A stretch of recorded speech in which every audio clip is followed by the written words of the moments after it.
Alright, yeah, that was weird. Okay, so, let's do this beer. Alright. We got Monk Stout Dupont. This is a Belgian beer, and Dupont, that sounds like it's made by the chemical manufacturer, so this ought to be really good. Okay, I don't know if that's the same Dupont. Isn't that Dupont? What do they make, like fucking car polish and shit? Okay, Major Smoke. This is a Belgian beer. It says Belgian family breweries at 5.2% alcohol by volume.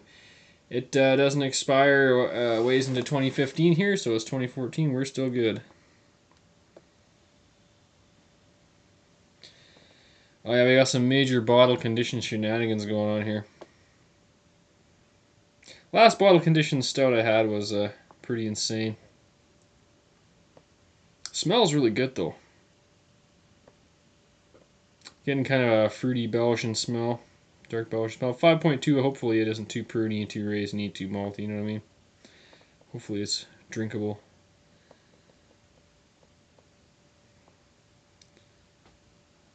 Okay, so I'll save a little bit of that. So half a cup ahead here, and I poured that very gently. It's quite tan. Kind of a beigey, light tan. There. I'm drinking out of probably the wrong glass. I should have used a tulip glass, but they don't stack very well, you know what I'm saying? Wow, that's really cool. I'm getting like some kind of weird candy aroma out of here. Yeah, almost like some kind of Halloween candy toffee kind of thing. It's kind of not exactly chocolatey. It's smelling chocolatey too, but the candy smell is kind of weird.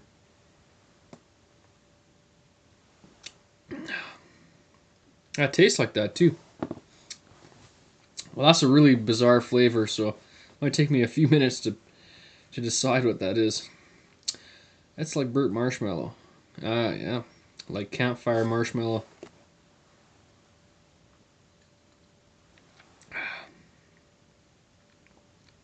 What do you bet this is brewed with burnt marshmallows? I don't know. It's really hard to decipher much on this label, actually. I was expecting to get a little more out of that label, but there's because it looks Monk Stout Dupont. You think that was an English beer?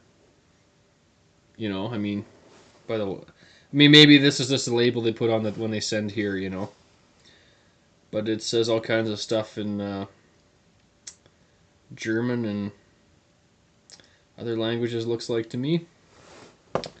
It's actually a pretty cool flavor on this.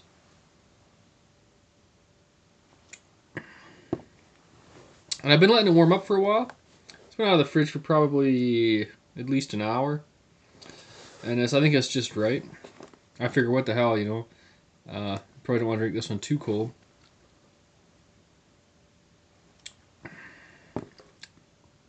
A nice kind of sting in the back. A little bit of a real Coca-Cola, like an acid.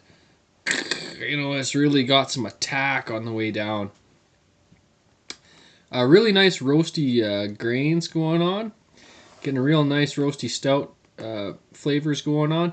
But you're also picking up like that sweet marshmallowy candy sugar kind of thing going on there too. So that's actually a really nice kind of extra flavor you're getting in there. So it's a very nice tasting beer.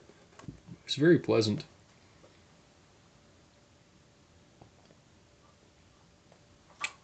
Very creamy mouthfeel. And with that burnt marshmallowy kind of candy thing, it's kind of got a little bit of a tang, kind of like what you get with your bottle conditioned stouts. I actually have some stout that I bottle conditioned, and on my last bottle, which is a 1.5 liter Girl Swing Top. Uh, and I know it's like the stouts bottle conditioned, you get kind of a you kind of pull this yeasty flavor bit, and I've got that out of the last two store purchased bottle conditioned stouts at around this percentage. Mine's about 6 supposedly. This one's 5.2.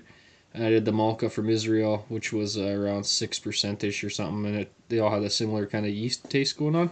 I do have the yeast in the bottle here, so maybe I'll switch this up on the second little pour we got here, and we'll taste out the yeast.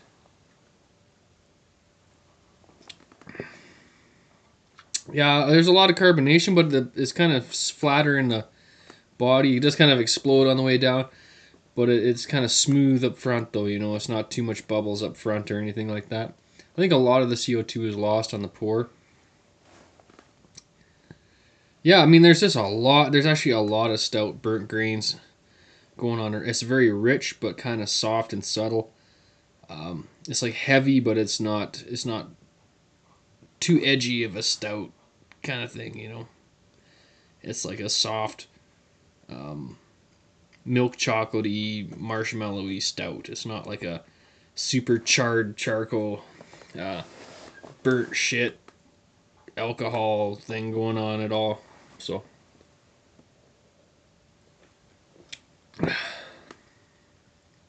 it's kind of a savoring beer. It's you can drink this. It goes down fairly okay.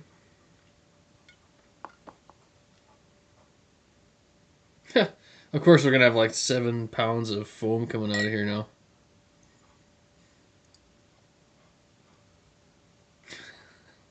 If you hear that grinding, my dog's eating a freaking bone out there.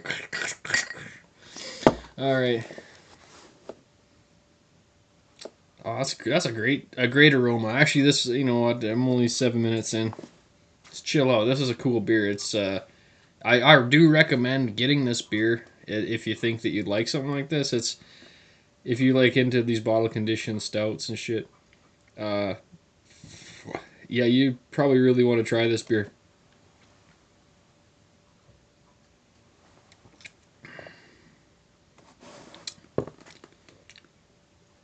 Yeah, it is kind of a little more of an appley flavor with the yeast going on. Um, a little bit heavier, maybe. Yeah, just kind of added a little bit of fruity apple taste. And to the smell. You get pick up a little more of the yeast in the smell. Um, this beer is delicious. It's really cool, like burnt candy, burnt marshmallow, soft, easy, somewhat easy drinking aside from the carbonation. Mostly stout grain bitterness, not hardly anything from alcohol. So Beerzerker's gonna give this one a rate. It's a 9 out of 11, no problem. Yep, it's a good one. I will buy this again probably at one point, maybe not right away, but if I see it again, maybe in another year or two, I'll buy it again because I buy a different beer every day, right? So, but yeah, I do recommend checking this one out for sure. Beerzerker.